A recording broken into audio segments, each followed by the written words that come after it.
sebagai satu apa ya, tonggak sejarah gitulah kerjasama, tetapi juga Pemda, pemerintah daerah Jakarta atau DIY itu punya sister province ya, MOU dengan Tirol sebagai ini. Harapannya adalah ini hanya sebagai salah satu contoh aja, kerjasama itu bisa melebar, bersinergi positif untuk tidak hanya dari universitas, begitu kira-kira. Ya, sorry ini saya menampilkan wajah-wajah ganteng, kecuali yang di bawah ya. Jadi ini kaitannya dengan di SSC, saya mengangkat dua alumni, yaitu Mas Hafiz, baru saja beberapa bulan yang lalu diterima sebagai dosen di UPI Bandung. Pak Rektor, Pak Rektor itu teman dekat saya selama di Jogja dulu. Nah, itu sangat berterima kasih, begitulah sambung, karena memang UPI lebih fokus pada pendidikan, dan sekarang punya Mas Hafiz yang sangat brilian untuk urusan kimia komputasi. Dia sangat baik, cerdas sekali. Gitu. Kalau mau promo saya, muka-muka mendengar Mas Hafiz ya. Tetapi saking dia mengenal banyak kimia, sehingga kalau membahas sesuatu pendek.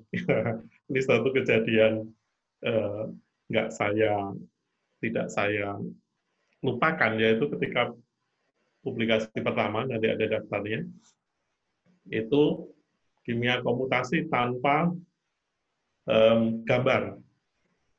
Jadi tanpa, biasanya kalau kimia komputasi justru memang visualisasinya yang ditonjolkan, karena yang bisa saja tidak dapatkan di eksperimental. Ini Mas Hafiz menyusun setelah tahu, loh ini nggak ada gambarnya, loh, ya, sudah terlambat untuk dapat ini, nanti bisa diakses.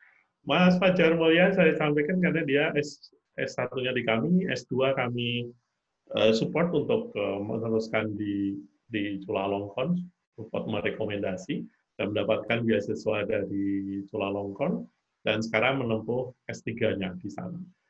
Kenapa dekat dengan Chulalongkorn? Karena di sana kalau kami ada IC, di sana ada ITC, Austrian Thai Center for Computational Chemistry, ada nama lain. Kemudian yang satu lagi Mbak Lala, sekarang lagi S3, ini PMDSU, sekarang lagi S3, sekarang ada di lab kami. Yang terakhir nggak usah diperkenalkan fotonya ya. Oke. Nah, kita computational chemistry, mungkin banyak teman-teman yang biasa terjemahkannya tetap komputasi kimia, tapi yang pas ya kimia komputasi. Ini adalah cabang dari kimia yang menggunakan komputer ya untuk terutama untuk menyelesaikan problem-problem dari sistem kimia yang kompleks gitu ya. Nah, di situ tentu berdasar theoretical chemistry, tadi Pak Kakak sudah menyampaikan ya. Tetapi kalau teman-teman pasti belajar theoretical chemistry di awal, sangat terbatas ya pada penyelesaian problem-problem yang elektronnya sedikit. Padahal yang kita hadapi nggak ada yang sedikit ya. Oleh karena itulah kita menggandeng, sebenarnya kalau kita bisa bilang menggandeng teman-teman ilmu komputer untuk bisa menghasilkan sebuah tataran baru, kalau boleh dibilang, bagaimana dengan tetap berdasar theoretical chemistry, tetapi kita bisa menghandle sistem-sistem yang besar, begitu. Itulah yang menarik, dan apa yang dihasilkan, calculate the structure, kemudian interaksinya seperti apa, dan juga bagaimana properties, prediksi sifat dari molekul itu. Baik dari definisi itu kita sebenarnya sudah bisa mengidentifikasi kira-kira kita mau bekerja di bidang kimia komputasi itu mau menyumbang apa. Ya sumbangannya adalah bisa membandingkan atau malah memprediksi yang belum dikerjakan oleh teman-teman eksperimental. Oke, saya paling hobi kalau mengajar pun menampilkan matematik. di atas sendiri. Kenapa? Karena umumnya orang kimia nggak senang matematik ya, mungkin kecuali Pak Raffi yang hobi geoinformatik gitu ya. Umumnya begitu. Padahal sebenarnya yang kita kerjakan di kimia komputasi isinya ya persamaan matematik. Ya. Kita lagi merdeka belajar atau belajar merdeka ya, bisa dibolak-balik dengan arti yang beda. Selalu mendapatkan kimia, selalu mendapatkan matematika dasar, tetapi kadang semua sebenarnya related ke kimia, tetapi kadang-kadang ada gaps yang dijelaskan. Saya selalu mencontohkan orang belajar statistik, contohnya adalah main dadu, ya, teori probability. Kok nggak kimia sih? Ya kita ya terus buat yang lebih spesifik contoh-contohnya, begitu ya. Nah, sekarang saya kira idenya Pak Kakak juga, yaitu bagaimana kita memanfaatkan semaksimal mungkin resources komputasi yang ada di Indonesia. Saya kira teman-teman LIPI, Pak Handoko ya ketuanya, ini juga welcome untuk menggunakan resources mereka untuk perhitungan kimia komputasi. Itu selalu saya juga sampaikan ke teman-teman yang memulai kimia komputasi, pasti bawa notebook ya, sekarang kan semuanya ada di notebook. Terus saya bilang, Mas punya duit banyak enggak? Enggak, Pak. Kalau gitu jangan pakai notebook untuk running komputer untuk perhitungan kimia komputasi. Oh gitu Pak, nggak boleh Pak. Oh nggak boleh Mas. Karena saya bilang notebook itu adalah passion gitu ya, untuk presentasi itu cocok banget. Tapi kalau untuk yang hari harus full itu memang tidak didesain untuk itu, sehingga lebih baik kita memiliki, kalau rekomendasi saya sih memang di universitas, di level universitas ada pusat komputer, dan saya kira yang sudah mulai banyak. Oke, ini gambaran.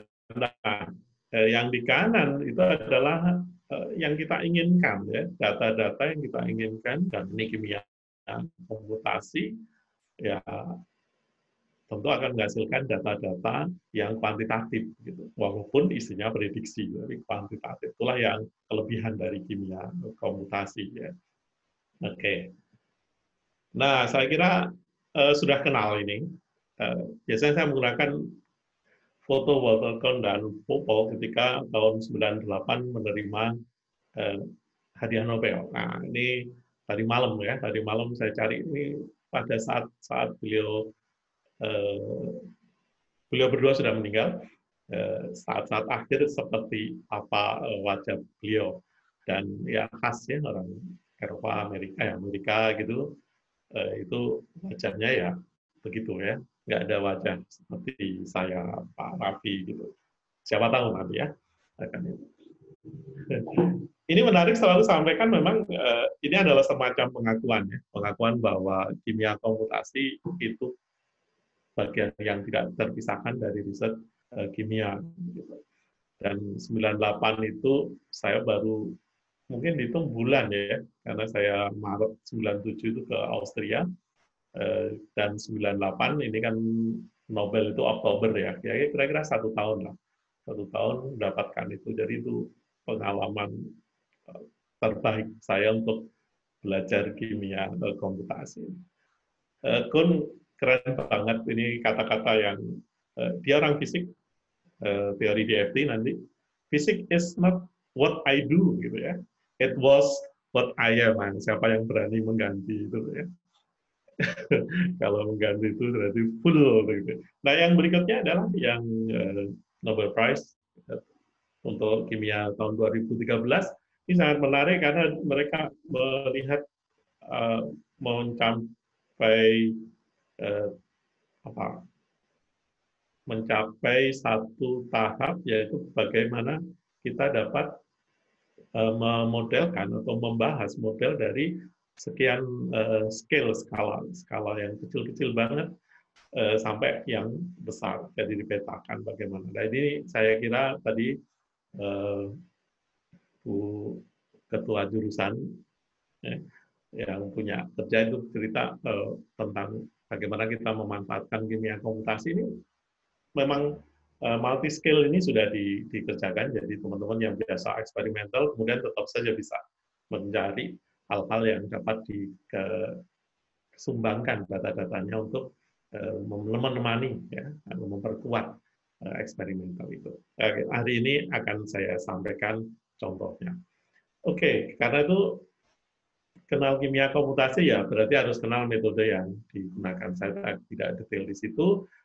Quantum mechanics untuk sistem yang sangat besar seperti protein mungkin tidak mungkin dihandle, maka menggunakan dari Pak Kakak menggunakan istilah molekular mekanik, memang itu istilahnya yang tidak diturunkan dari quantum mekanik.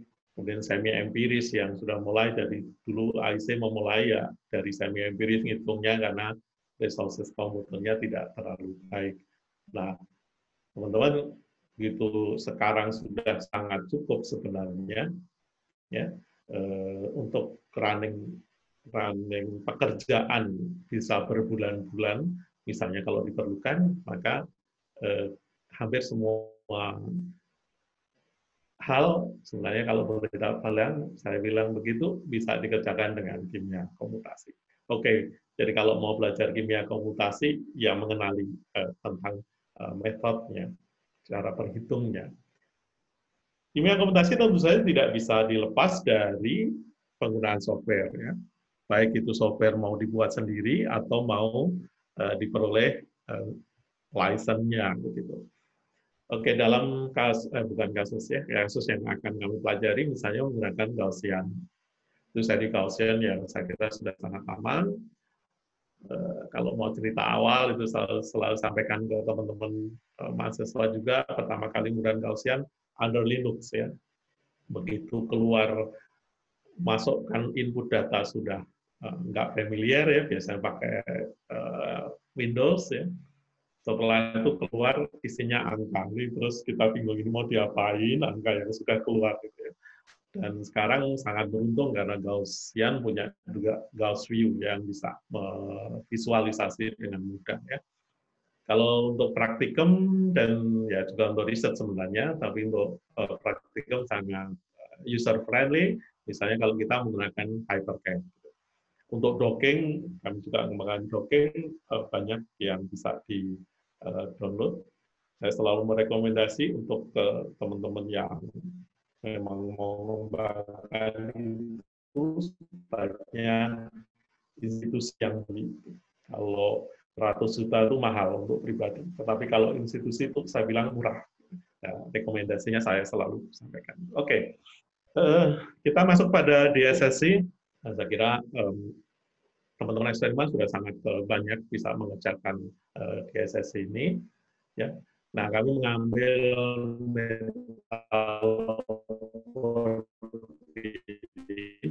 ya, nanti tidak digunakan. Ini poin pentingnya adalah saya yang sampaikan mau melihat dunia komputasi itu pasti harus dikonekkan. Kira-kira data apa yang bisa diperoleh atau dihasilkan oleh kimia komputasi yang comparable dengan data eksperimental yang biasanya digunakan untuk membahas tingkat keberhasilan sebuah sintesis dan sebagainya. Itu yang harus dilakukan oleh kita karena tanpa mengenali ini kita tidak bisa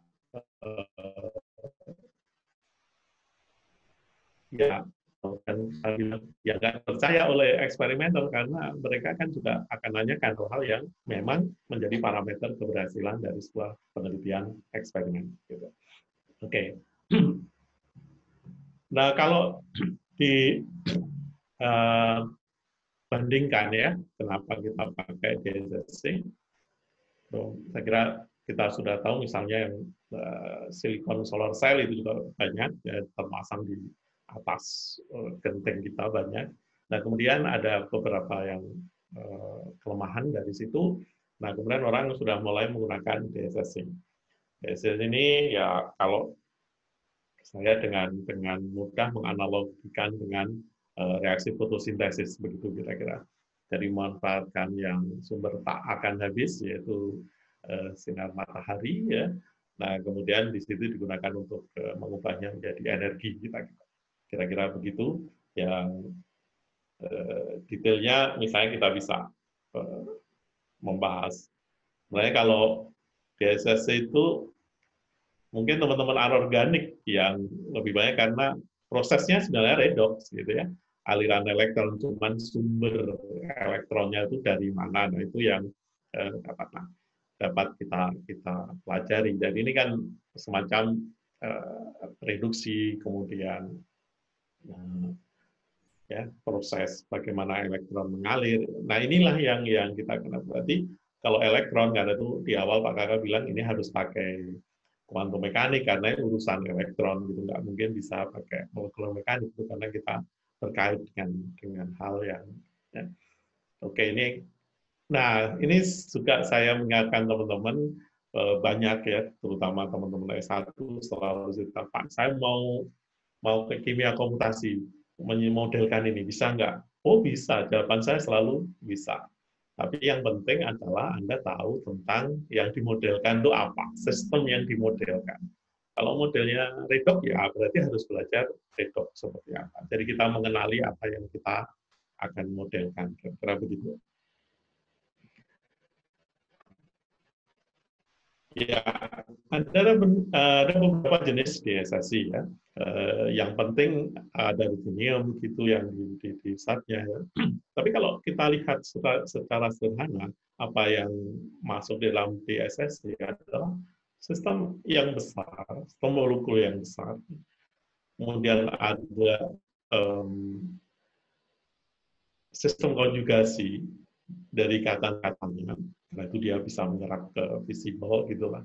Dan di situ ada atom ya yang dapat mudah untuk beradaptasi dengan aliran-aliran elektron. Nah, itu kira-kira syaratnya. Nah, memang kekurangannya adalah beberapa itu adalah efisiensi secara umum ya. Efisiensinya tidak terlalu besar, tetapi ini menjanjikan karena memang sumbernya banyak. Ya. Nah, karakteristik zat warna yang efisien kita bisa lihat misalnya salah satu yang penting dan nanti juga kita kaji adalah spektrum serapan yang lebar. Itu kita inginkan itu karena memang kita mau memanfaatkan sinar matahari untuk kegiatan ini. Nah, lebih detail lagi, saya tadi sudah katakan bahwa kalau urusan kimia komputasi, ya kimia komputasi bisa menghasilkan parameter apa, dan itu dibandingkan ya dengan data eksperimental. Nah, ini Lumo dan Lumo itu sangat penting ya, dan kalau dibilang hampir semua program atau software kimia komputasi bisa menghasilkan energy gap ya, antara Lumo dan Lumo, bedanya apa, bedanya seberapa itu bisa ditentukan dengan mudah, bahkan tentu saja karena kimia komputasi ya ini bisa tahu visualisasi dari orbital di HOMO dan LUMO. Tetapi yang teman-teman eksperimental fokus pada energi gap-nya antara LUMO dan LUMO. Nah, dari situ kita sudah tahu, oke, kita komputasi menghasilkan energi gap, prediksi energi gap, sehingga itulah yang nanti kita bandingkan dengan eksperimen. Dan itu yang tadi saya katakan betapa pentingnya kita mengenal dua sisi itu.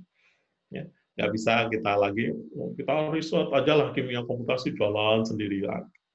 Partnernya harus juga di servis ya, di servis maksudnya diberikan data-data yang kita peroleh untuk dapat dikomparekan, dibandingkan.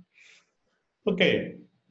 Ini pekerjaannya Mbak Lala yang sekarang yaitu ada tipe ya, saya kira sangat dikenal di DSC, yaitu misalnya donor by acceptor ya di BI.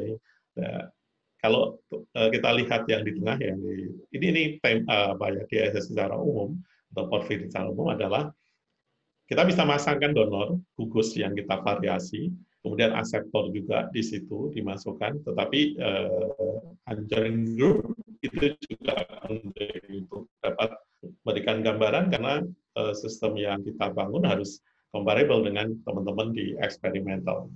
Kalau kita lihat strukturnya, itu memang struktur yang besar. Ya.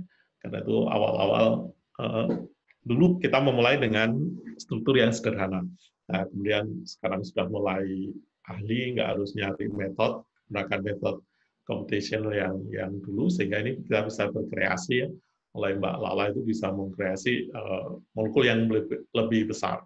Ya, risikonya memang lebih lama. Kalau S3 oke-oke saja ya. Nah, oke, ini saya kira tadi sudah banyak saya berikan kenapa porfirin memang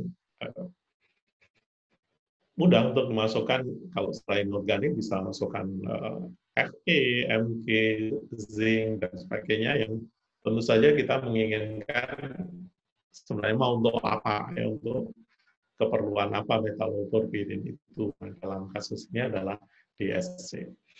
Kalau di kimia komutasi ya sudah, misalnya yang paling gampang ya, buat senyawa juga 1 menit bisa banyak begitu kalau saya pluk link ya itu jadilah gitu ya. Oke. Jadi polanya sebagai DICE, sebagai zat mana dalam DSS itu kita bisa melihatnya kita main-main di mana gitu ya. Kayak semua, oke, saya memberikan persepsi bahwa boleh kalau di kimia komputer saya bilang tadi dengan mudah mengganti gugus, tapi harus dipikirkan di akhir itu harus reliable, artinya layak untuk dapat disintesis oleh teman-teman eksperimental basah ya. Itu selalu saya tekankan ke teman-teman, jangan meramal atau memprediksi sesuatu yang itu juga lamunan bagi eksperimental ya, itu kan nggak bisa ya, jadi harus pakai logika mereka juga untuk mensintesisnya gampang dan lain-lain. Ini contoh-contohnya, kembali lagi ini molekul yang besar, yang nggak terbiasa dengan molekul 3 dimensi, dan fokus di sini ya, mungkin yang bahan alam tetapi belum bukan mengenal ya, menggunakan kimia komputasi seolah-olah molekul-molekul ini dalam satu bidang itu enak banget gitu, padahal kan enggak ya. Hampir tidak pernah itu dalam satu bidang. Nanti kita bisa lihat visualisasinya. Oke.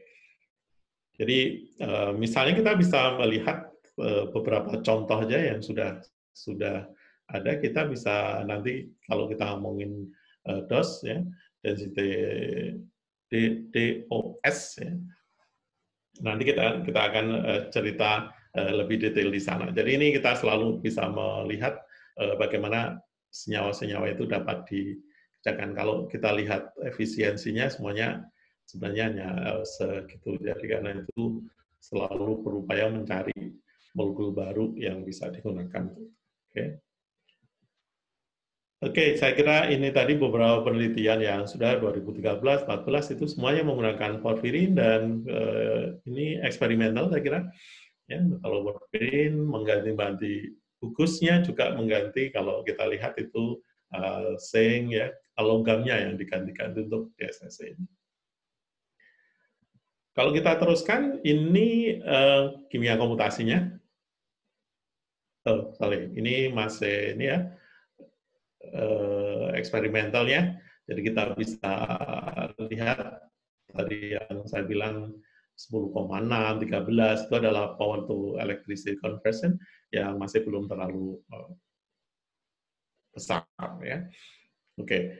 Nah, di bidang kimia komutasi ini juga sudah dilakukan ya. Kami sendiri juga melakukan itu 2017 misalnya akan dan teman-teman itu menggunakan DFT, umumnya pakai DFT. Kenapa? Karena kita sebenarnya lebih fokus pada apa? Density elektron yang ada di dalam sistem yang besar itu. Ya, karena itu hampir semuanya saya kira menggunakan pendekatan DFT karena memang kita molekulnya gede, molekulnya besar, sehingga kita menginginkan lebih cepat. Maka DFT pada umumnya lebih cepat dibanding tentu saja dengan ab initio atau post SIF. Oke, ini adalah publikasi yang sudah dihasilkan mulai 2016. Kami senang sekali ini trio mahasiswa saya, Mas Fajar, tadi saya sudah cerita, Mbak Girsani mungkin tidak fokus lagi di kimia komputasi, dan Mas Hafiz. Jadi 3 orang itu menghasilkan 3, mulai dari S1, kemudian S2, dan belum S3. S3 khusus nama Hafiz saya selalu bergurau, kamu sudah punya kursi loh di Innsbruck, kapan kamu berangkat? Saya bilang. Karena sudah sangat dekat juga dengan Prof. Thomas yang partner kami yang ada di Innsbruck. Kemudian Mbak Lala ini sedang preparation untuk first publications. Moga-moga dalam waktu dekat dapat dipublikasikan. Oke, jadi logikanya adalah bagaimana kita mendapatkan efek fotosintesis yang baik. Satu adalah meningkatkan sifat planaritas struktur. Jadi strukturnya harus planar. Kita paham banget di KOF, kimia organik fisik, bahwa sistem konjugasi itu menjamin agar dapat dilakukan dilokalisasi elektron ke seluruh sistem. Kemudian penyisipan gugus tambahan, tadi ada donor, ada aseptor, ya, baik sebagai donor atau aseptor. Kemudian kita mengganti ion logam. Mungkin lebih sederhana kalau mengganti ion logam, ya, seperti orang docking, ya, docking senyawa obatnya yang diganti-ganti itu misalnya. Nah, oleh karena itulah kalau kita lihat semacam ini, jadi kita di porfirin, RR yang saya gambarkan di porfirin, itu di awal-awal kami buat simetris. Maksudnya kalau R-nya itu satu macam. Kalau NH2 ya NH2 semua. Kalau OH, OH semua. Walaupun setelah itu beberapa informasi yang masuk, biasanya kalau untuk DLC, senyawanya malah tidak simetris. Gitu. Nah, kemudian kita mengerjakan ini. Nah, kita selalu memberikan mewakili, harus ada gugus yang mewakili sebagai elektron donating dan elektron withdrawing, gugus penarik dan ya. Jadi mendesainnya kira-kira semacam ini. Oke, metode yang kita gunakan di FT, ya. Kemudian secara umum pengembangan untuk menghitung dos pakai apa gitu, ya, kita macam-macam itu. Nah, tadi apa yang sudah saya sampaikan awal, yaitu tetap fokus pada besaran atau parameter yang comparable dengan data eksperimental. Oke. Nah, ini yang mulai Mbak Lala, saya kira sebelumnya itu yang belum saya publish, itu sudah asimetris. Jadi kita menambah-nambah gugus yang nggak sama, ya, tidak sama, sehingga kita coba itu mendekati data. Kenapa kita, kalau dibilang, Pak kok senangnya simetris? Sorry, di kimia komutasi itu paling enak kalau senyawanya simetris. Jadi perhitungannya jauh lebih cepat. Mungkin teman-teman yang sudah, kalau simetrinya bagus, itu lebih mudah dihitung lebih cepat. Tapi kalau asimetris, udah kita sambil pesan GoFood gitu, ya, untuk nunggu agak lama biasanya begitu. Oke, perhitungannya bisa dilakukan dengan ini, ya. Sampai sekarang, dulu awal-awal teman-teman Mas Hafiz dan sebagainya adalah mencari, akhirnya dapat. Karena itu peneliti setelah itu langsung menggunakan, ya, DFT, kemudian basis setnya, ya, Alan L2DZ, saya kira itu sangat familiar, cukup untuk sebenarnya organik. Software yang kami gunakan itu terus Gaussian maksud saya, kemudian Gauss-Sum itu untuk hitung dose, density of state. Nah, kemudian time dependent DFT kita gunakan untuk UV phase. Ini 3 poin yang saya bahas, ya. Nah, ini selalu saya sampaikan awal bahwa kalau ini kan kita mau memprediksi senyawa yang mungkin eksperimentalnya belum ada, karena kita kan mau memvariasi gugus, ya. Maka harus kita yakinkan bahwa metode itu valid. Validnya adalah kita gunakan optimasi dengan optimasi struktur perhitungan itu dengan menggunakan basis set tertentu, metodenya tertentu, kemudian prediksi strukturnya itu kita bandingkan dengan eksperimental yang sudah ada pasti. Kan orang eksperimental nggak mungkin membuat data yang senyawanya, nggak ada. Jadi kita bandingkan. Kalau itu oke, berarti kita sudah yakin bahwa untuk sistem yang mirip-mirip yang akan kita gunakan, itu menggunakan perhitungan itu. Ya, perhitungan. Maka ini dulu yang biasa kita lakukan. Ya. Nah, ini yang tadi saya sampaikan, karena kita kan menginginkan bentuknya planar. Nah, dulu saya suka berguru untuk sistem 3 dimensi itu.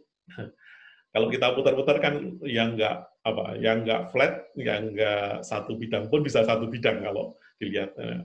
Saya senang fotografi kan juga begitu, kalau mengambil guyonanya kalau fotografi itu saya bilang gini, misalnya perempuan itu nggak ada yang nggak cantik. Jadi kalau difoto sampai nggak cantik, yang salah kan fotografernya, nyari bagian yang bikin cantik itu apa. Nah, ini juga begitu. Ya, molekul ini harus kita buat bahwa ini betul-betul strukturnya bisa dengan mudah diamati oleh. Karena kalau kita di hadapan atau sedang menggunakan software, ya gampang aja kan, tinggal diputar-putar itu bisa lihat. Tapi kalau visualisasi 2 dimensi itu harus kita buat, kita yakinkan bahwa ini memang satu bidang dan lain-lain. Fokusnya berada di mana. Ya. Ini penting juga gunakan. Oke, density of state ini menjadi penting. Ini karena 2 sisi ya. Jadi ada HOMO-LUMO tadi, menggunakan energi gaps. Kemudian masih kita mendapatkan data lagi. Ya, density of state berarti adalah jumlah yang allowed state per unit volume. Jadi kalau HOMO itu kira-kira nempelnya di mana? Oke, HOMO itu yang hijau ya. Ini yang hijau kalau muka-muka kelihatan, yang biru itu yang LUMO. Jadi bedanya yaitu yang blank, yang bukan blank ya, di garis dasar itu adalah nanti kita hitung sebagai beda HOMO dan LUMO energinya semacam. Jadi yang pada data itu, pada tabel itu jelas ada HOMO, ada LUMO, bedanya itu adalah energi gap. Nah, yang menarik juga karena ini di SSC mau menyerap sinar yang dari matahari, maka kita berarti itu menjadi spektranya kita lihat. Ternyata itu sekitar 400 sampai 600 ini sangat-sangat bagus karena itulah yang kita cari. Jadi kita bandingkan dengan data eksperimentalnya. Baik, ini yang sudah mulai molekul-molekul besar ya, kita masukkan NH2, dan kalau lihat di dalam kotak itu struktur PT itu kita melihat sebenarnya tidak terlalu planar ya. Tidak terlalu planar untuk gugus-gugus tertentu. Ya. Nah, ini ada yang tadi saya katakan, ini adalah age-nya, energi gap-nya yang eksperimental sudah tahu. Dan itu masuk ke daerah semikonduktor semua.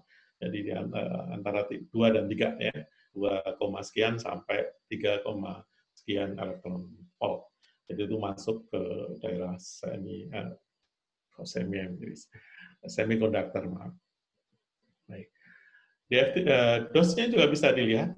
Jadi dos itu ada blank ya di antara 3 angstrom dengan 6 angstrom. Nah, itu adalah beda itu yang kita ukur sebagai energi gap. Jadi setiap ini punya. Mungkin eksperimental tidak terlalu banyak menggunakan ini. Oke, ini yang tadi saya katakan, ini molekul-molekulnya Mbak Lala, jadi sudah gede, sudah besar. Problemnya pasti kesimetrisan itu ada di gugus yang kiri kanan. Ya. Dari kiri kanan itu kadang-kadang kalau Bapak Ibu lihat, itu tidak pada bidang yang sama. Ujung ya, substituen.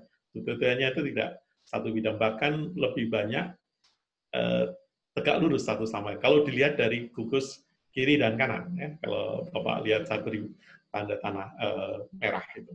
Jadi memang adanya begitu. Jadi kita berupaya untuk mendapatkan data yang comparable dengan eksperimental, dan kita lihat apakah benar-benar itu satu bidang semua keseluruhan atau ada yang tidak.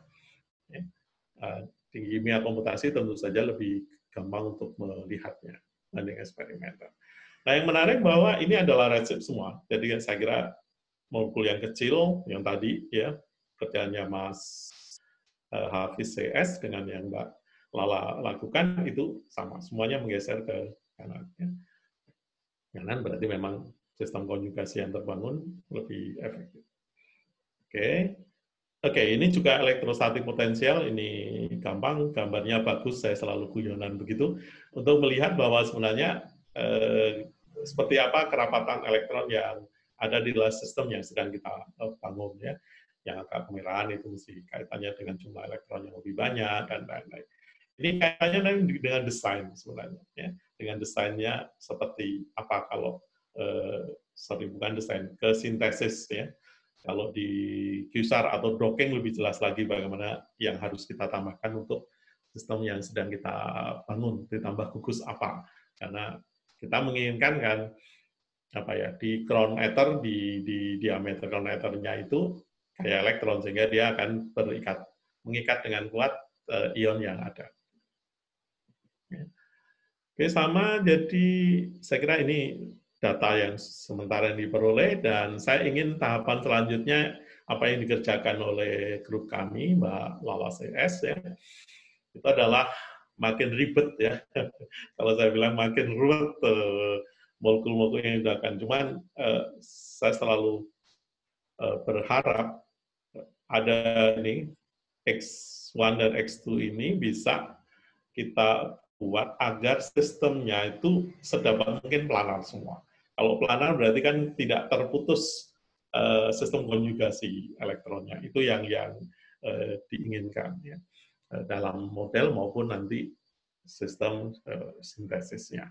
Inilah yang kira-kira ke depan, nunggu COVID, ya, COVID selesai.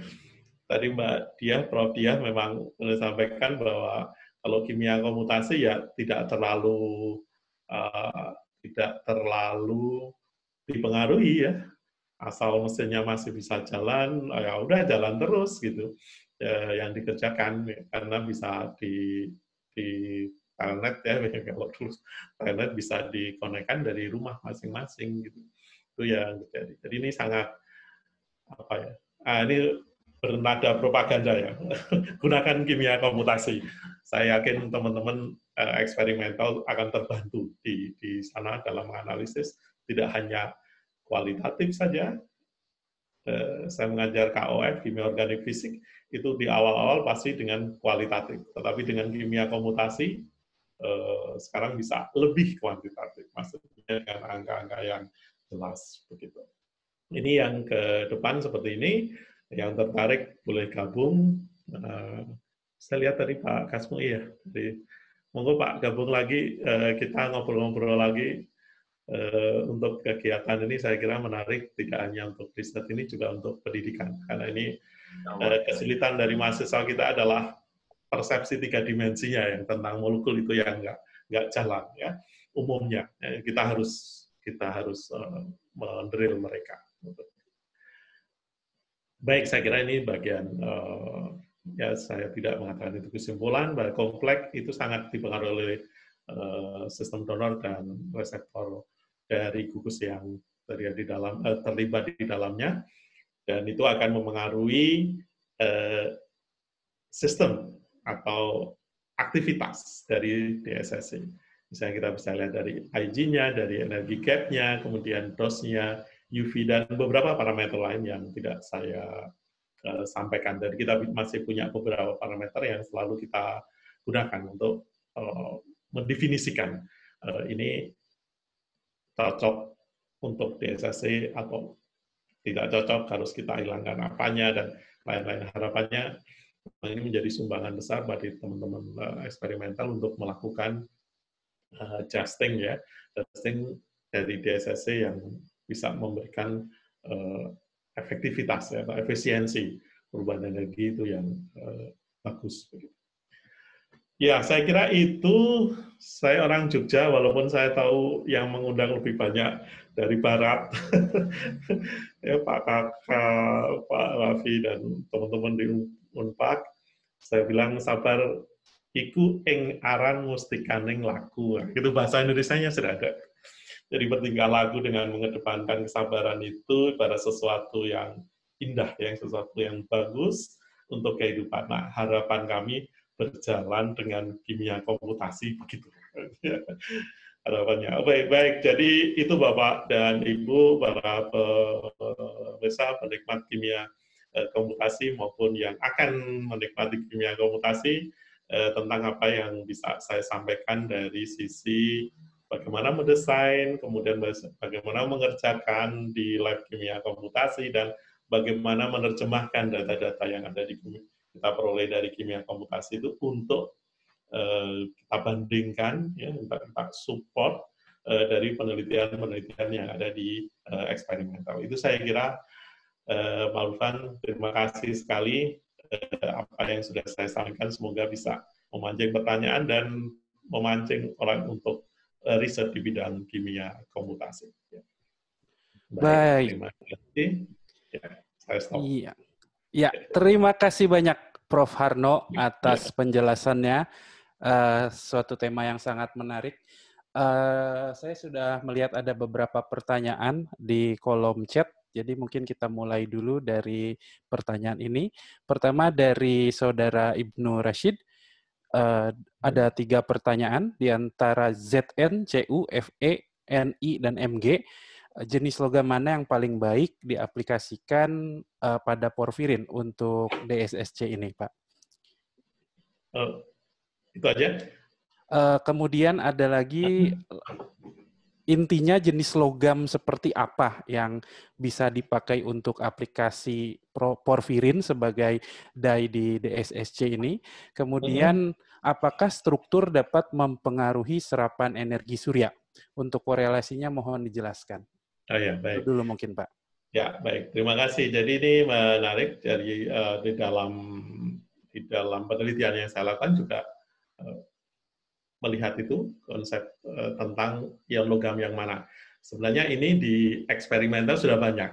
Artinya kami di kimia komputasi sebenarnya lebih banyak main-main di strukturnya, karena kalau ionnya atau ion logam yang di dalamnya sebenarnya secara eksperimental sudah mudah.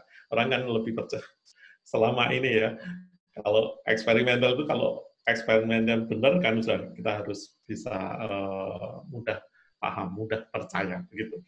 Oke. Nah, jawaban saya berkait dengan pertanyaan kedua tadi. Kira-kira apa yang ion mana yang cocok, ya, di situ. Sebenarnya ini kaitannya kan dengan elektron, ya, aliran elektron. Bagi ion-ion yang memudahkan untuk mendispersikan, ya, elektron ini, untuk mengantarkan elektron, itulah yang diperlukan untuk di SSC. Jadi kalau dibandingkan, saya kira tadi dari ada beberapa, jadi kita coba misalnya PT itu yang mudah untuk dapat di, karena teman-teman di kimia komputasi biasanya umumnya adalah menyiapkan data. Karena nanti di eksperimental itu kan tergantung teman-teman eksperimental ini yang ternyata saya punya CD lebih banyak dibanding PT misalnya. Oke, kita gunakan PT. Nah, karena di situ yang mungkin disintesis, ya.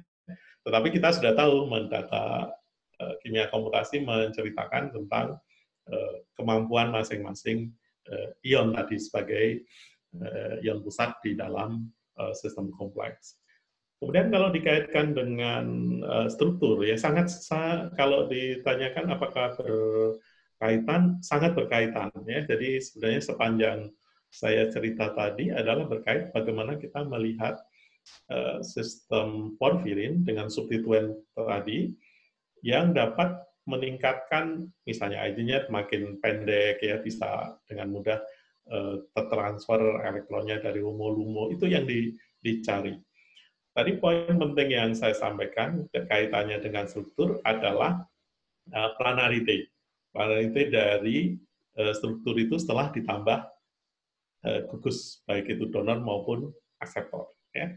Jadi tidak hanya urusan mendonor dan menarik elektron, tetapi juga kehadiran dari gugus yang dimasukkan dalam rangkaian DSSC itu yang bisa membuat sistemnya tetap planar, sistem molekulnya, ya. Nah, itu yang biasanya akan memberikan banyak. Ingat bahwa ini sistemnya biasanya kan dilapiskan. Jadi memang akan sangat mudah membayangkannya, lebih mudah kalau itu sistem molekulnya itu pelana, ya. Itu akan tidak terlalu banyak hal-hal yang saya kira begitu. Mungkin data-data eksperimental bisa sangat membantu untuk itu, karena di kimia komutasi yang lebih menarik pada penggantian gugus struktur gugus. Terima kasih, Pak. Baik, terima kasih Pak. Selanjutnya ada pertanyaan yang agak teknis ini dari Ibu Laila Jannah. Apakah menggunakan software NWChem bisa, Pak? NWChem, NWChem yang Northwestern Chemistry. Atau saya menjawab secara umum ya. Boleh, bahwa boleh, software saya tidak selalu tidak membandingkan tidak mengatakan bahwa yang beli itu lebih bagus, karena beli itu biasanya software yang kayak Turbomol, kemudian Gaussian dan sebagainya, itu program atau software yang dibuat sangat general, siapapun bisa menggunakan untuk keperluan apapun, biasanya begitu. Nah, kalau kita menginginkan yang lebih spesifik, kami, teman-teman yang dulu bekerja di AIC, itu sering sekali mengkonek kalau membaca publikasi, kemudian menanyakan software apa yang digunakan spesifik untuk ini. Karena biasanya juga ada program tambahan yang digunakan baik itu mengolah data atau malah merunning. Ya. Jadi prinsipnya kalau hampir semua software yang kita gunakan sekarang itu sudah mensupport perhitungan kimia komputasi level quantum mechanics, walaupun saya kira yang dipresentasikan Pak Kakak kemarin ya dengan tim itu adalah semi empiris yang sangat bisa mengcover, itu sangat bagus karena tidak molekular mekanik tetapi sudah level semi empiris di atasnya. Jadi itu jawaban saya bahwa itu juga bisa digunakan. Yang penting adalah bisa mengukur, menghasilkan data-data yang kita inginkan tadi. Dan secara umum memang harus dihitung dengan quantum mechanics gitu. Mau levelnya mau semi empiris atau yang lebih tinggi atau DFT gitu. Yeah. Baik, Pak, terima kasih. Jadi intinya software bukan suatu kebutuhan yang terlalu mengikat ya Pak, disesuaikan dengan kondisi kita. Kami sendiri di sini lebih banyak pakai yang freeware seperti Orca dan games, Pak. Iya. Betul. Ya. Kemudian teman-teman untuk kerja itu juga begitu, Pak. Betul, Pak. Ya, untuk pertanyaan selanjutnya ada dari Saudara Mulyadi, Universitas Hairun Ternate. Pertimbangan apa yang perlu diperhatikan dalam simulasi komputasi untuk kompleks logam lantanida dengan ligan yang mengandung sulfur, misalnya ditiokarbamat? Mungkin ini umum ya? Ya, lebih umum Pak pertanyaannya. Ya, baik. Kalau di simulasi, ini sombongnya sombongnya orang kimia komputasi ya, semua di tabel periodik itu ya bisa disimulasikan ya. Kenapa begitu? Karena masing-masing atom yang ada di tabel periodik itu sudah punya himpunan basis masing-masing ya. Basis set masing-masing sudah di-create oleh satu grup ya. Artinya senyawa apapun bisa dilakukan. Nah, kalau tadi pertanyaannya bagaimana kalau sulfur, bagaimana kalau sistem yang kita mungkin tidak punya, dan saya tidak mengatakan tidak punya data, enggak. Jadi senyawa-senyawa itu sebenarnya bergantung pada sistem yang akan kita gunakan. Maksud saya sistem adalah apakah ini bentuk kompleks. Bentuk kompleks, contohnya kompleks porfirin, berarti kan gambar porfirin segede itu masih ditambah lagi ion. Nah, ion disitulah yang menjadi pertimbangan kita ketika menentukan sifatnya, menentukan perhitungannya mau menggunakan apa. mungkin kalau mau ekstrim dibandingkan senyawa-senyawa yang gede, ya senyawa yang besar. Misalnya protein, interaksinya dengan protein. Maka kita akan menggunakan biasanya gabungan, misalnya hibrid antara kuantum mekanik, molekular mekanik. Itu yang kemudian yang kedua, kalau boleh saya sampaikan ini karena umum, itu adalah sifat dari misalnya senyawa lantanida, bukan senyawa ion. Apakah dia sangat mudah untuk mengalami bentuknya ion berapa, maksudnya muatan plusnya berapa, itu harus dipelajari. Contoh gampangnya yang sedang 20 tahun yang lalu saya ngerjakan, ini baru publikasi, saya bilang 31 Juli kemarin, jadi pas ulang tahun saya itu, mahasiswa kami, Mbak Dita, itu publikasi tentang CU2+. Yang sama 20 tahun yang lalu saya melakukan itu dengan sistem yang berbeda. Kimia komputasi yang berbeda. Itu kita harus, kenapa tidak CU+, kenapa CU2+ misalnya, itu tentang kestabilan dari ion itu. Nah, itu yang harus diperhatikan. Sampai kita mau yakin bahwa karena Pak Harno sudah semua periodik bisa dihitung, terus kita menghitung semua gitu ya. Nah, nanti nggak punya pembanding, nanti nggak punya data pembanding eksperimental kalau itu memang sangat tidak stabil misalnya. CU+ itu tidak stabil dibanding dengan CU2+. Nah, pengetahuan tentang sifat, kalau tadi saya katakan di awal, kalau mau memodelkan ya harus tahu sifat yang dimodelkan. Ya. Itu yang saya kira menjawab secara umum bagaimana misalnya kalau sulfur dan sebagainya. Sulfur mau diambil misalnya sebagai ion, artinya sudah senyawa, ionik, ya, atau molekul yang bebas. Ya. Kalau bebas S8 atau ini, itu harus kita detail di eksperimental, kita jadi masukkan ke input ya bagi software yang kita gunakan. Gitu Pak Loda. Oke Pak, terima kasih Pak. Ada pertanyaan selanjutnya, mungkin karena banyak saya setiap kali Bapak selesai jawab, saya langsung baca yang selanjutnya aja ya Pak ya. Oke, jadi ini tentang riset yang Bapak jelaskan tadi, parameter apa yang perlu diperhatikan agar gugus X1 dan X2 menjadi planar dan tetap pada satu bidang dengan kompleks induk, Pak? Oke, jadi mungkin saya bandingkan ya dengan logika yang mirip, bukan ini, tapi yang di Crown Ether. Mungkin ada teman-teman, saya juga mengerjakan Crown Ether sebagai makromolekul, itu biasanya untuk atau agar gugus itu planar, dalam kasus ini dengan keinginan semacam itu, kita membuat kalau di eksperimental istilahnya dibuat patok, dan itu diikatkan di patok itu supaya tidak bergerak. Kalau chronometer lebih ekstrem lagi karena dia SP3 semua ya di cincin chronometer itu, sehingga sangat fleksibel.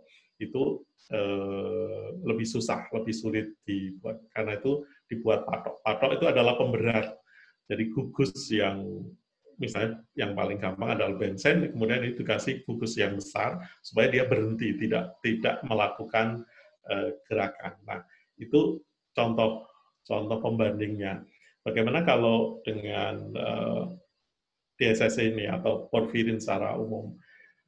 Yang paling mudah kita usahakan adalah gugus itu tidak terlalu besar, yang sampai kiri kanannya, supaya memungkinkan mereka tidak akan, bukan flipping ya, akan berputar karena ini kan molekul yang besar. Jadi keinginannya adalah membuat sudut torsi sedemikian rupa sehingga interaksi non kovalen mereka di dalam struktur itu kecil, atau sesakannya itu kecil kan, begitu yang biasanya ya.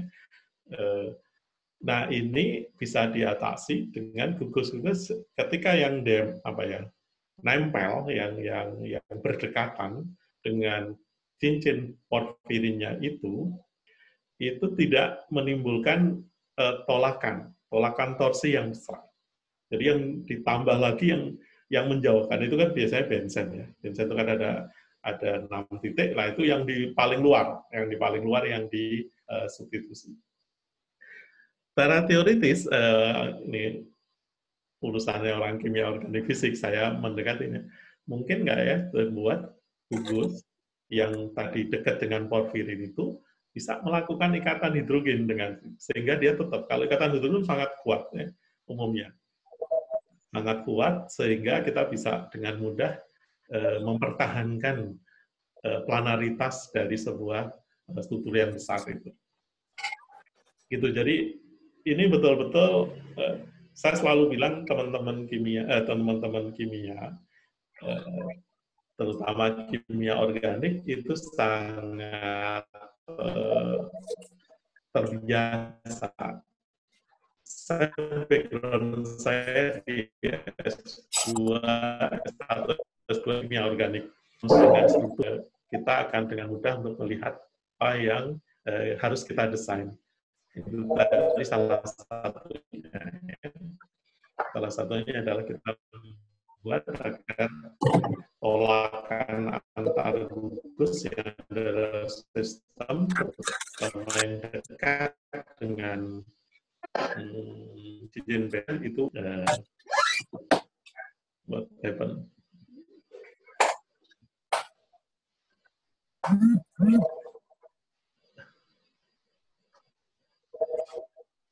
Iya Pak, maaf Pak, mungkin tadi saya agak terputus-putus sedikit suara Bapak. Jadi, gitu. ya, jadi mungkin intinya kita harus mendesain sedemikian rupa agar sebisa mungkin gugus-gugus tersebut tetap menopang planaritas dari cincin porfirin ya Pak ya.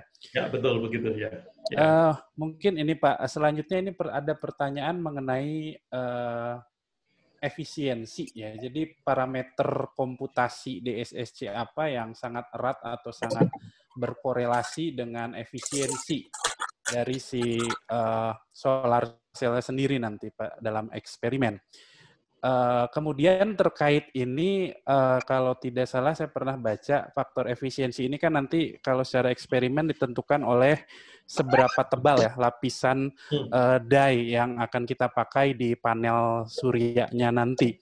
Nah, apakah grup Bapak sendiri di sana di AIC, UGM itu telah mengeksplor misalkan molekul-molekul yang terbaik tadi sudah Bapak stacking gitu seperti itu sehingga bisa terlihat seberapa tebal sih harusnya itu ada di situ mungkin menyambung ke pertanyaan efisiensi ini. Terima kasih Pak. Baik, jadi efisiensi itu sudah diukur memang eksperimental dan kami di AIC sampai sekarang belum mempertimbangkan atau belum melakukan kajian tentang itu tadi.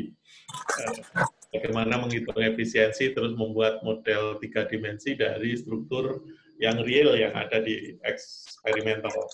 Secara umum ini sekarang menjadi sangat banyak dilakukan sebenarnya dan umumnya menggunakan pendekatan level perhitungan kimia komputasinya. Ya, karena itu yang tadi saya sampaikan DFTB itu DFTB sebuah bisa nama software tapi pendekatan DFTB itu banyak digunakan untuk hal-hal itu karena kita bisa menghitung misalnya level-level mendekati eksperimental karena itu DFTB itu banyak digunakan untuk sistem yang sangat dekat dengan data-data eksperimen khusus untuk senyawa-senyawa lapisan-lapisan senyawa yang tadi disampaikan jadi bisa sudah untuk desain eksperimentalnya. Tapi kami belum Pak terus terang di kimia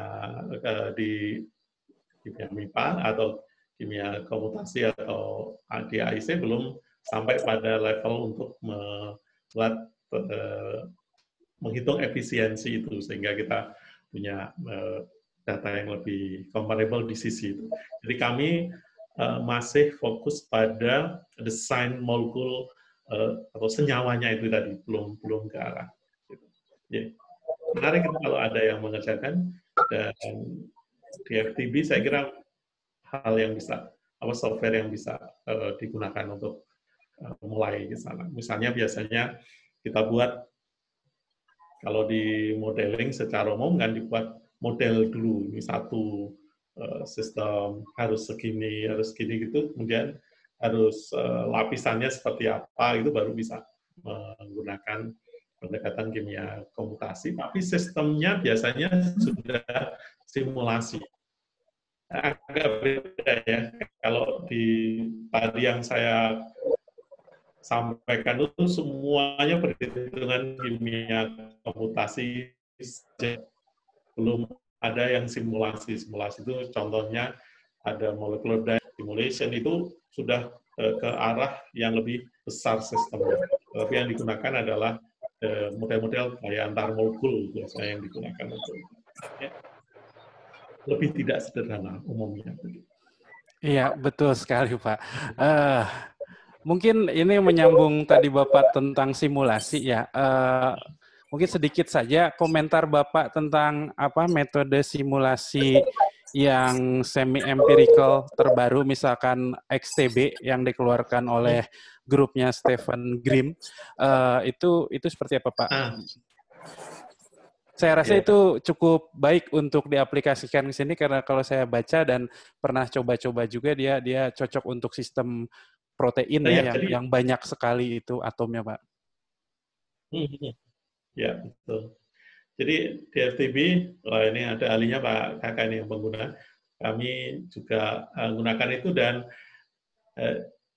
sistemnya adalah sebenarnya dia semi empiris, base-nya, perhitungannya, sehingga pasti lebih cepat ya cara menghitungnya itu dari sisi itu. Kalau lebih cepat itu berarti bisa saja diperlambat, bukan diperlambat, menjadi lambat perhitungannya, tapi untuk sistem yang besar yang bisa dihandle. Jadi selama ini kan begitu ab initio, terus pindah ke molekular mekanik MM. Nah, biasanya tidak menggunakan semi empiris loncatnya itu. QMMM itu pasti kuantum mekanik langsung dengan molekular mekanik. Nah, dengan DFTB itu kita bisa menggunakan semi empiris. Maksudnya semi empiris itu adalah kita punya data-data yang dihitung secara kuantum. Walaupun tentu saja kalau semi empiris banyak masih menggunakan data-data eksperimental part untuk membuat ketika menurunkan rumusnya itu. Harapannya dengan DFTP itu menjadi penting sekarang, jadi banyak yang gunakan. Saya kira benar tadi Pak banyak yang gunakan itu karena memang yang dihandle lebih banyak, dan pembahasan tentang kuantum mekaniknya lumayan bagus ya untuk sistem yang sebesar itu. Dan saya masih ingat setahun yang lalu saya ke Innsbruck, ketemu dengan Prof. Thomas itu, dan kita fokusnya di pengembangan software yang tidak berbayar. Ya. Dan salah satu yang ditunjuk memang DFTP. Karena itu Mas Niko, mungkin kalau ngikut, Pak Niko yang baru lulus setahun yang lalu, saya kira itu sudah belajar banyak tentang itu, sehingga penerapannya di Indonesia lebih gampang, dan itu dapat juga dengan mudah mungkin bagi teman-teman yang belum memiliki resources komputer yang bagus dan software yang license gitu ya, bisa menggunakan DFTB karena memang itu bisa bebasnya digunakan biasanya. Gitu, Pak. Oke, terima kasih, Pak. Ya, selanjutnya ini ada yang bertanya apakah kimia komputasi ini bisa diaplikasikan untuk solar cell yang perovskite, Pak. Misalkan struktur grafen oxide sebagai whole transport material pada perovskite. Saya rasa bisa ya, Pak ya. Bisa. Pertanyaan dari mahasiswa S3 FMIPA UGM, Pak. S3 Fisika FMIPA UGM. Ya, Saudara Eri. Ya, saya rasa bisa ya Pak untuk perovskite. Intinya as long as we have hardware, software yang cukup, dan waktu tentunya ya. Iya, oke. Kalau pertanyaan dari teman-teman fisika, kan kita material science ya sebenarnya yang masuk, dan itu saya sampaikan bahwa kimia komputasi bisa sangat berperan di situ, tidak hanya desain tetapi penjelasan. Jadi kan penjelasan untuk eksperimental kan pasti terbatas data eksperimennya ini, data yang harusnya diturunkan dari situ. Nah, di kimia komputasi mendekatinya dari sisi itu, dari sana sangat mudah. Mungkin kalau dari S3 teman-teman, jika kami di tahun ini ada teman PM PSU kimia, ya, di kimia, tetapi lebih ke material science. Jadi pembimbingnya saya dari orang kimia yang nanti lebih banyak juga masukkan modeling.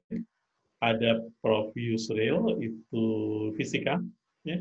Biasanya kemudian satu lagi, karena ini urusannya apetit dan sebagainya, itu Dr. Ika Dewiana yang sekarang menjabat wakil rektor bidang penelitian. Jadi ada 3. Ini menunjukkan bahwa kimia komputasi itu memang memang multidisiplin yang bisa dijalankan dan bermakna. Kalau riset, just for riset, saya membayangkan teman-teman yang riset bidang penyusunan basis set itu sifat dari atom. Itu kan ya sangat teoretikal, tapi pembandingnya potensial initiation gitu aja itu bukan berarti gampang loh ya, tapi maksud saya untuk membandingkan dengan penggunaan kimia komputasi yang langsung bisa comparable dengan teman-teman yang mengerjakan eksperimen. Itu lebih asik karena nanti makin kelihatan kalau kita tidak ngerti ya gitu kalau sudah multidisiplin itu ya. Gitu Pak. Baik, terima kasih Pak. Oke, selanjutnya ini ada pertanyaan mungkin tidak langsung berhubungan dengan porfirin maupun DSSC Pak, tapi lebih ke docking dan molecular dynamics dari Saudari Tiara. Jadi kabarnya Saudari Tiara ini sudah docking, ingin lanjut ke molecular dynamics, namun ada residu yang hilang dan setelah diplot ramacandrannya, ternyata ada 4 residu di daerah yang terlarang. Nah, itu bagaimana solusinya, Pak? Apakah perlu diulang atau mungkin ada cara tertentu mungkin Bapak bisa berikan insight? Terima kasih. Oke. Jadi molecular docking ya. Jadi ini perumpamaan ya, perumpamaan teman-teman yang memulai kimia komputasi waktu itu apa ya? Saya kemudian ada CNT, carbon nanotube, ya. Kan membayangkannya gampang, gitu ya. Tapi ketika masuk di kimia komputasi, masuk di softwarenya, terus pertanyaan, kok tiga minggu nggak datang ke saya tuh kenapa gitu? Apa nggak ada hasil? Terus kenapa kok nggak hadir, nggak ketemu saya, nggak nemui diskusi, ya, seminggu sekali? Gitu. Pak, saya ternyata nggak bisa Pak gambar CNT. Ini hanya sebagai gambaran bahwa ketika kita melakukan docking, itu juga punya apa ya, bukan style. Kalau di eksperimental kita punya familiar dengan sebuah alat, itu kita kayak kayak orang ahli nujum. Ini diginikan, oh gini kan. Itu karena saking familiarnya di situ dan saking pinternya. Nah, kembali ke molecular docking tadi, sebenarnya molecular docking itu apa ya? Kalau saya bilang keterampilan kita sangat menentukan hasilnya. Ya, makan sangat gampang kalau orang belajar docking awal ya udah deh yang senyawa yang biasa di situ atau obat yang sudah dikenal, kalau itu obat itu dilepas terus diganti senyawa baru, itu keberhasilannya sangat tinggi.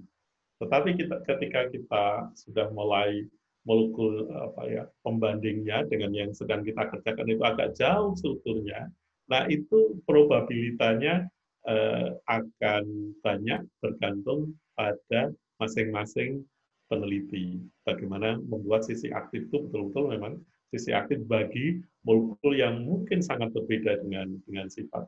Tapi kita agak maksa. Itulah yang sering terjadi, ada yang hilang istilahnya.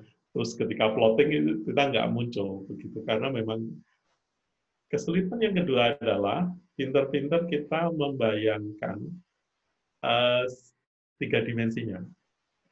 Karena molekul docking itu ya pasti terkait dengan tiga dimensi. Saya selalu meminta ke teman-teman kalau ini udah diputar seperti apa konformasi, bukan konformasi, visualisasinya seperti apa supaya kita betul-betul ada di ingatan kita ketika melihat gambar hasil docking itu kita tahu bentuk interaksinya. Nah, khusus karena yang tadi bermasalah adalah ketika mau molekular dynamic, dan itu adalah memang persyaratan ya, persyaratan umum untuk molekular docking karena memang sistem proteinnya itu dynamic ya.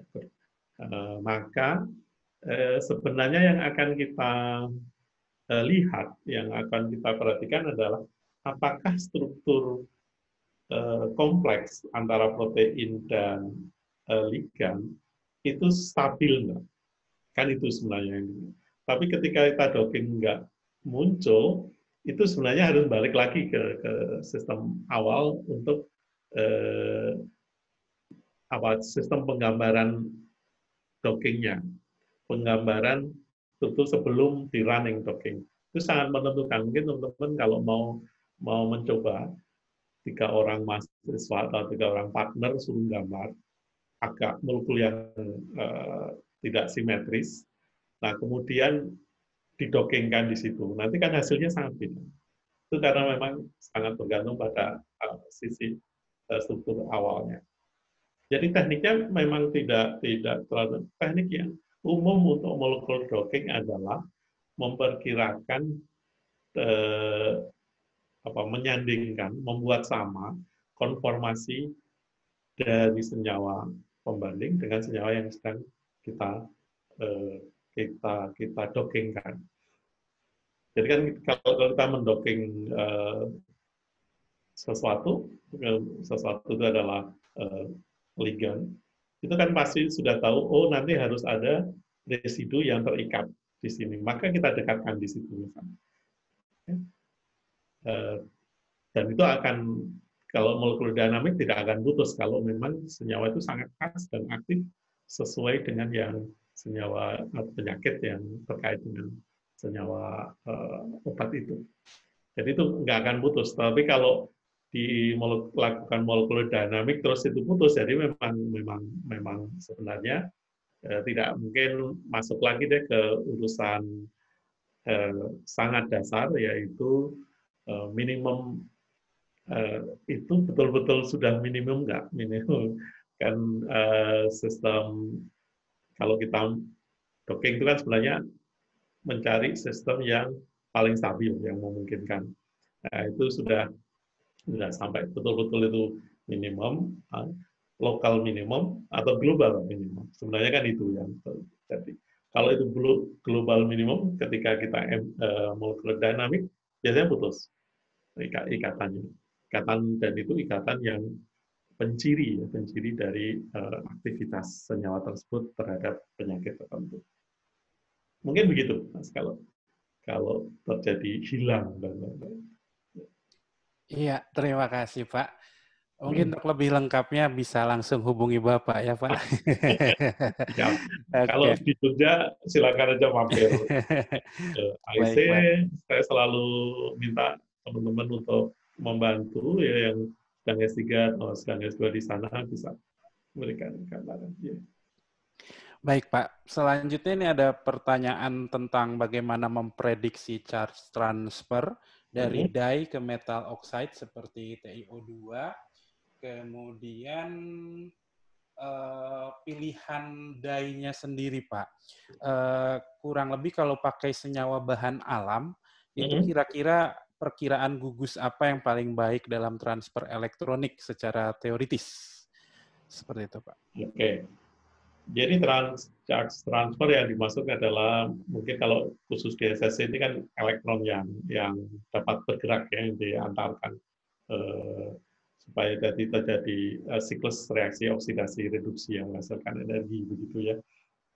Jadi memang mungkin istilahnya oke, transfer elektron gitu ya. Tetapi charge transfer secara umum seperti yang dikenal di kita di kimia komputasi itu ya bagaimana elektron satu pindah ke yang lain, tetapi sebenarnya tidak terjadi reaksi. Nah, tidak terjadi perubahan menghasilkan produk tertentu. Yang ada adalah interaksi antar molekul. Nah, pertanyaan tadi adalah bagaimana kita atau persyaratannya seperti apa yang kita kita gunakan sebagai DSSC. Nah, sistem yang kita bangun tadi sebenarnya secara teoritis itu memang bisa nggak senyawa itu tanpa berubah sifatnya, strukturnya, sifat dalam kasus kimia komputasi karena strukturnya adalah strukturnya tidak berubah, ya, tidak mengalami perubahan drastis ketika digunakan untuk menghantarkan elektron. Nah, itu yang secara umum semacam itu. Karena itu contoh yang kami ambil, kalau toh itu dari bahan alam, itu tetap senyawa itu memiliki sistem konjugasi elektron yang cukup lebar, cukup besar, ya. Karena itu kan tadi strukturnya semuanya yang kami coba adalah struktur yang besar, ya, cair molekul, tetapi ada sistem konjugasinya. Nah, itu yang kita pilih, ya. Dan tentu saja yang kedua mudah membentuk ikatan ionik, ya, dengan logamnya. Kita harus bandingkan, karena itu kan orang milih porfirin, ya, yang digunakan, yang memang sudah secara natural itu belum ada sistem itu. Itu bisa. Padahal katanya struktural nggak boleh. Asik juga. Mohon maaf, Ibu Rahmiwati. Iya. Oke. Iya. Oke, Pak. Kayak iklan lewat gitu. Pesan sponsor, Pak. Oke. Ada lagi, Prof? Atau kita bisa next? Enggak. Sudah. Okay. Ya, terima kasih. Kemudian ini ada beberapa pertanyaan. Yang pertama, mungkin apabila penelitian ini dilakukan dengan molecular dynamics ya, Pak, itu kan akan menghasilkan banyak konformasi itu. Yep. Nah, itu apakah semuanya harus dihitung lagi terkait dose-nya atau charge transfer semua parameternya atau mungkin pakai sistem perhitungan ensemble gitu, Pak, di mana kita hanya hitung yang thermally accessible di suhu tersebut. Ya, jadi betul. Jadi memang kita bandingkan tadi saya memang belum kami lakukan secara MD. Jadi simulasi itu yang paling gampang memang dikerjakan justru di awal. Kalau sudah tahu strukturnya, itu yang ribet, yang banyak pekerjaan menurut saya. Itu adalah nyusun model interaksinya. Itu yang lama. Tapi kalau kita sudah punya software, entah itu beli, entah apa, kemudian memang bisa digunakan untuk sistem kita, maka lakukanlah MD dulu, supaya dapat mengeliminir kemungkinan mendapatkan struktur yang sebenarnya tidak mungkin secara katakan pembahasan kualitatif maupun pembahasan yang dikaitkan dengan struktur kaitannya dengan struktur. Jadi kalau dilakukan MD dulu, misalnya pada kasus tadi, melakukan MD, kemudian akan kelihatan nanti gugus yang tadi saya bilang tidak mungkin planar nih, maka kita tidak lakukan pengukuran dose dan yang lain-lain. Nah, itu mudah. Mungkin teman-teman yang lebih sederhana, itu input untuk optimasi itu justru bisa didapatkan dari hasil simulasi dulu. Misalnya teman-teman di apa yang saya sering lakukan itu di Hypercamp ketika kita itu dioptimasi, sistemnya kan sederhana ya, terus dioptimasi, kemudian dapat, oh ini yang terbaik. Nah itu baru bukan dioptimasi, disimulasi dulu. Misalnya pakai MC, box-nya berapa, dan tentukan. Kalau sudah dapat struktur, terus dioptimasi. Itu untuk menghindari tadi struktur-struktur yang nggak mungkin sudah kita kerjakan semua dosnya dicari, tapi ternyata nggak mungkin. Nah itu dari sisi ini memang lebih bagus disimulasi dulu kalau strukturnya gampang untuk mengeliminir itu. Ya. Tetapi kalau misalnya ada pendekatan teoritis banget. Yang kedua adalah logika kita. Kalau logika kita, logika maksudnya analisis kualitatif mengatakan sebetulnya nggak mungkin dengan pendekatan ini, ya, maka jangan lakukan itu. Ya. Karena nanti kalau saya selalu bilang ini, ujian bagi orang modeling itu adalah justru asumsi ketika masuk ke modelnya itu, membuat model. Ya. Kalau di matematik, bagaimana pendekatan-pendekatan yang dikaitkan dengan asumsi-asumsi itu kan malah yang diuji itu. Karena begitu asumsinya nggak pas, ya hasilnya nanti tentu akan tidak pas. Jadi saya kira itu. Jadi kalau sudah tahu kalau itu tidak mungkin, kita tidak teruskan pada analisis yang misalnya nyari dos, kemudian dari itu nggak kita lakukan. Ya. Mungkin sebagai gambaran lamanya operasional di komputasi satu senyawa yang dikerjakan Mbak Lala itu mungkin 2 minggu atau 3 minggu ya. Itu bisa selesai. Dan ini belum memasukkan dulu ketika untuk bandingkan dulu ketika kami melakukan dengan senyawa yang lebih kecil ukurannya, itu kami memasukkan analisis yang PCM. Jadi sudah memasukkan pelarut ya Pak ya? Solvasi, ya betul, solvasi pelarutnya. Itu sedikit akan mengubah, kadang-kadang kalau ekstrim mengubah, bahkan energy gaps-nya itu bisa berubah dengan itu. Nah, teman-teman eksperimen pasti lebih percaya kalau ada sudah solvasi karena sistem yang dibuat kan semacam itu. Nah, ini masih generasinya Mbak Lala CS ini masih belum masukkan. Kalau itu dimasukkan, nah itu sudah mulai simulasi kan. Jadi masih banyak PR atau runtutan yang akan kita kerjakan. Gitu, gitu. Bisa memberi sedikit gambaran. Baik Pak, terima kasih. Mungkin karena kita sudah hampir jam 12 dan sampai saat ini belum ada yang bertanya lewat floor langsung, saya mungkin beri kesempatan untuk satu pertanyaan bagi yang ingin langsung ditanyakan ke Prof. Harno, dan mohon maaf yang ditulis di chat dan belum bisa saya tanyakan ke Prof. Harno, nanti insya Allah akan saya forwardkan setelah ini ya Prof. Harno ya. Oke, mungkin siap Bapak Ibu silahkan langsung saja yang mau langsung bertanya ke Prof. Harno. Saya Pak Lutman. Ya. Atep Dian. Oh, Pak Atep, mangga Pak Atep. Pak Atep, monggo Pak. Terima kasih Pak Harno.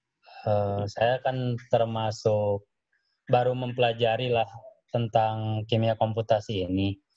Satu hal yang masih tanda tanya bagi saya, jelas kan ada perbedaan yang sangat mendasar antara di komputer dengan di lapangan, dengan di lab gitu.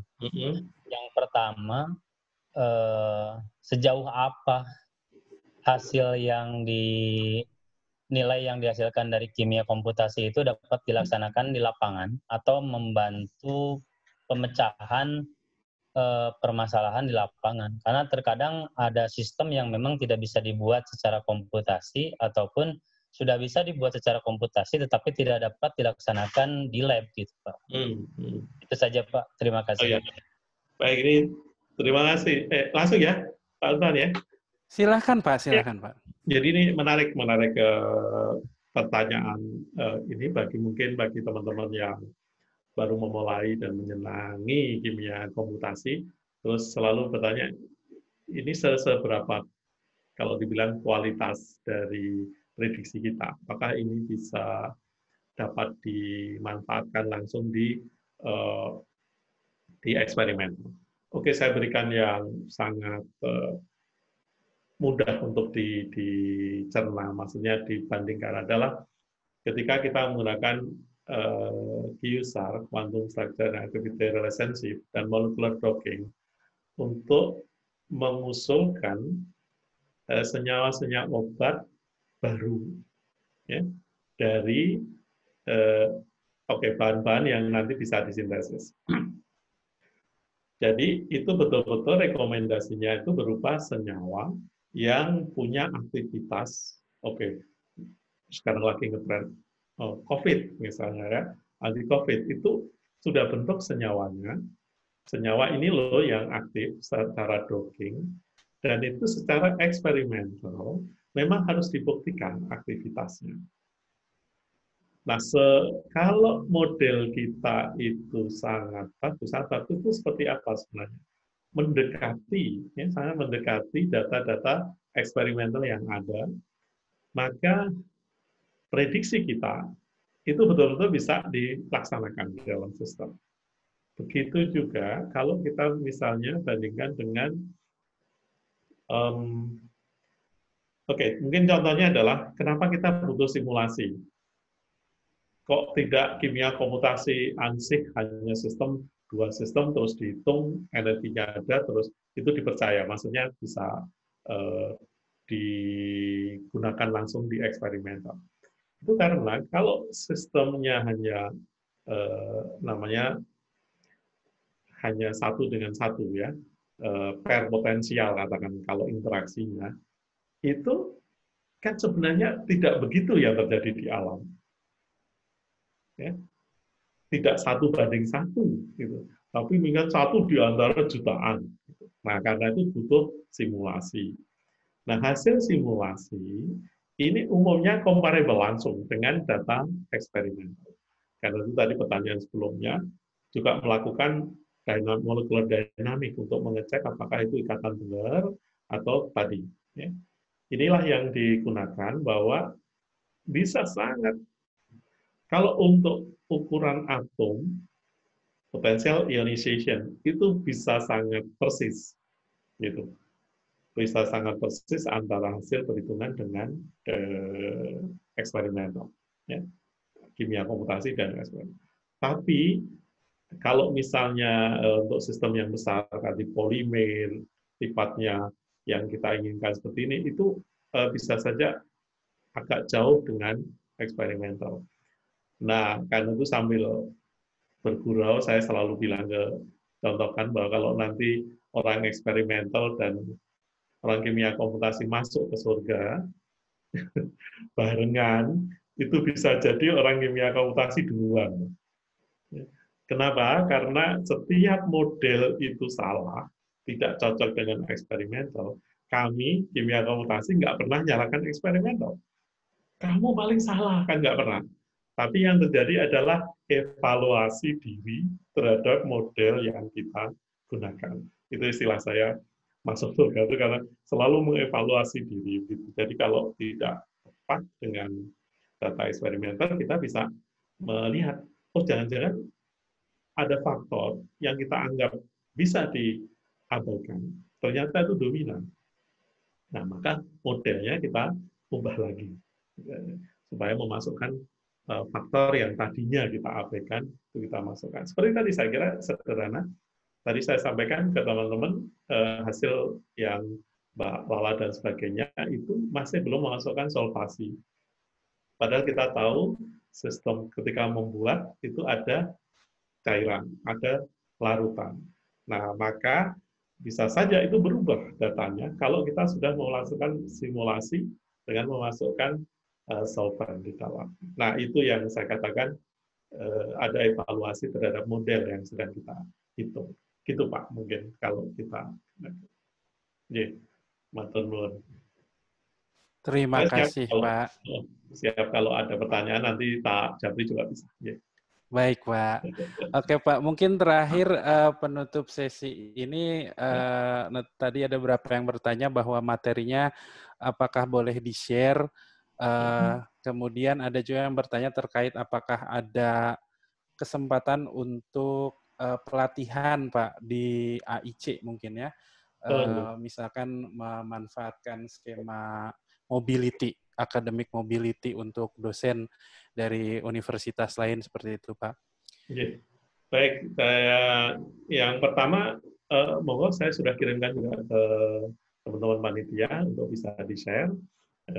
Japri ke saya juga ada, itu di awal-awal itu ada IG saya, ada, silahkan. Atau jadi follower saya aja nanti kisah saya. Kemudian yang kedua, tadi pertanyaan, bisa nggak kita dosen datang? Sangat bisa, hanya ini karena memang masih COVID, mungkin kita masih harus mikir-mikir untuk safety-nya. Mungkin kalau teman-teman ke Jogja pada ketakutan karena di sini sedang tidak terlalu baik ya. Itu saya membayangkan kalau mahasiswa se-Jogja itu masuk ke Jogja, semakin berapi itu ya. Sebanyak itu UGM itu hampir 10.000 satu angkatan gitu ya. Itu membebani kita yang di sini kaitannya dengan COVID. Tapi secara umum kita bisa melakukan. Monggo silakan menghubungi kami di AIC. Kemudian kita bisa set untuk kalau memang ada perlu kita pelatihan di tempat. Ini kok jadi promosi ya? Kita bisa. Saya kira kita lakukan pernah dengan Pak Naka dan sebagainya, kita bisa melakukan di tempat-tempat atau saya nggak begitu yakin sih karena ini urusannya dengan software. Kemudian kalau hanya online begitu misalnya hanya daring itu saya tidak terlalu percaya itu berhasil gitu. Kalau kayak seperti praktikum terus nggak megang alat sendiri gitu kan. Karena seperti tadi sederhana, lu buat CNT ya carbon nanotube. Ternyata problemnya adalah gambar itu. Gambar CNT-nya gimana supaya bisa melengkung. Gitu. Ya, secara umum, misalnya kami membantu. Ya. Terima kasih. Iya, terima kasih banyak Profesor Harno atas kesediaannya mengisi acara ini. Materi yang sangat bermanfaat dan menarik. Semoga dapat menjadi inspirasi bagi kita semua yang hadir di sini. Baik, mungkin demikian sesi utama untuk acara kita hari ini dan selanjutnya saya serahkan kembali kepada Bapak Muhammad Rafi.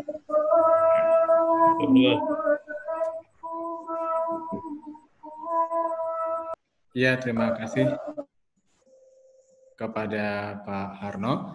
Ya, selanjutnya untuk sesi berikutnya saya serahkan kepada Bu Ade Heri Mulyati ya untuk kata penutup dari jurusan Kimia Unpak. Dipersilakan ya. Bu Ade. Ya, Assalamualaikum warahmatullahi wabarakatuh. Suaranya.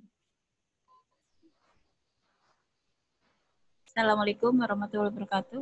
Waalaikumsalam. Waalaikumsalam warahmatullahi wabarakatuh. Terima kasih Pak Rapi beserta host dari IPB ya, dan narasumber yaitu Prof. Harno yang telah berkenan untuk berbagi ilmunya pada kuliah umum yang diselenggarakan oleh 3 lembaga yaitu IPB, UGM, Masyarakat Komputasi Indonesia, dan Prodi Kimia Universitas Papua. Saya ucapkan terima kasih yang terutama juga pada Pak Rapi yang telah menginisiasi acara ini karena ada utang dari HKI untuk mengundang utang dari Prodi Kimia untuk mengundang Prof. Harno ke Pakuan sebetulnya ya.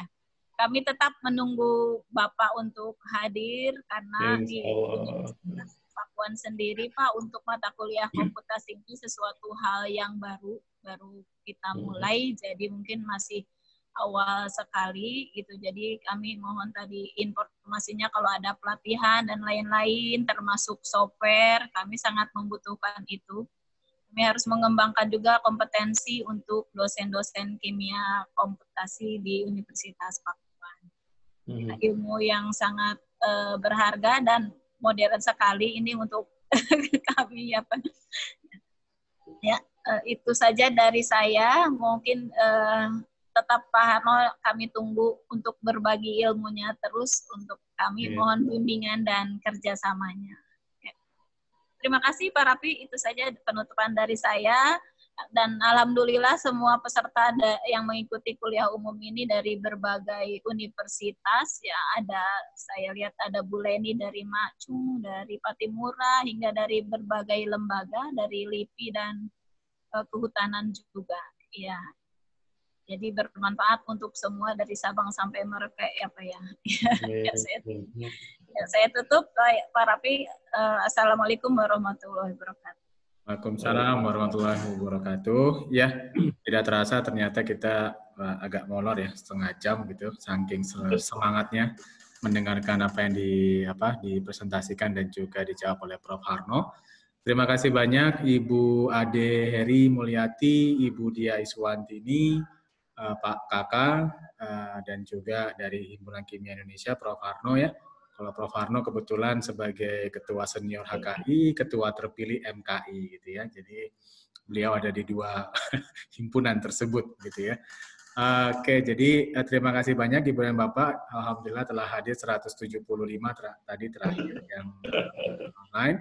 Kemudian nanti kami akan pasang izin ke Prof. Harno ya untuk mengupload recordingnya ke YouTube ya, karena kami tadi nggak sempat untuk live streaming gitu ya. Jadi mudah-mudahan nanti bisa didengarkan oleh siapapun ya apa yang sudah dijelaskan oleh Prof. Harno. Sekali lagi terima kasih banyak Prof. Harno dan semua pihak yang telah mendukung kegiatan ini. Mudah-mudahan nanti ke depannya ada acara-acara lagi yang diinisiasi oleh siapapun ya yang terkait dengan computational chemistry ini. Saya rasa masyarakat komputasi Indonesia sudah ada acara online workshop ya yang rutin yang sudah akan diselenggarakan di bulan Agustus ini kalau tidak salah gitu ya. Pak Kakak sudah banyak share itu di grup-grup divisi ya di Himpunan Kimia Indonesia juga ya, atau di forum ketua jurusan Kimia Indonesia juga ya untuk hal tersebut. Oke, sekali lagi saya ucapkan terima kasih kepada Ibu dan Bapak sekalian atas kehadirannya. Mohon maaf kalau ada kekurangan. Wabillahi taufiq wal hidayah. Wassalamualaikum warahmatullahi wabarakatuh. Salam sehat semuanya untuk kita. Terima kasih banyak Prof. Harno, Bu Ade, ya. Pak Lutfan, terima kasih sudah bergabung. Sama-sama Pak Rafi. Oke, saya end pertemuannya ya Ibu Bapak semuanya. Terima kasih banyak. Assalamualaikum warahmatullahi wabarakatuh. Waalaikumsalam warahmatullahi wabarakatuh.